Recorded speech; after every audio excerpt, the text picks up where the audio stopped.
Madam President, pursuant to Rule 10, Section 13 of the Rules of the Senate, may I respectfully move to elect the members of the Senate Permanent Committees. For Committee on Accountability of Public Officers and Investigations, Vice Chairperson, Senators Marcoleta and Estrada.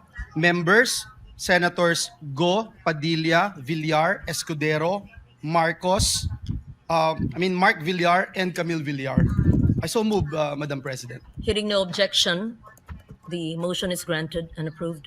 That's for the majority. Yes, for the minority will come later on, Madam President, as we will give a copy of this list to our minority leader as we have agreed upon. We take note of that. Thank you. Thank you, Madam President.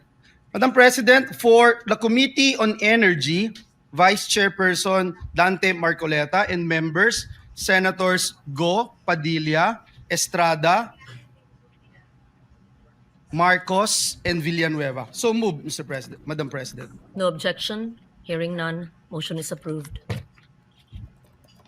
Madam President, with respect to the constitution of the Committee on Finance and the Committee on National Defense and Security, Peace, Unification, and Reconciliation, each committee to be composed of 20 members. And so, Madam President, may I respectfully move that all senators, with the exception of the Senate President and those serving in an ex officio capacity, be elected as regular members of both committees. I so move, Madam President.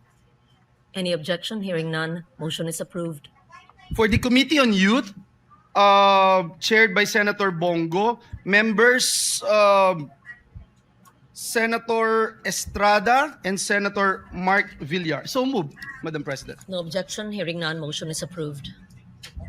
For Committee on Sustainable Development Goals, Innovation, and Futures Thinking, we have Senator Camille Villar as Vice Chairperson, and for members, Senator Mark Villar, Robin Padilla, and Joel Villanueva. So move, Madam President. Hearing no objection. Motion is approved. Madam President, for the Committee on Ways and Means, members, Senators Go, Escudero, Estrada, Marcoleta, Marcos, Camille Villar, and Joel Villanueva. So move, Mr. President. Madam President. No objection. Hearing none.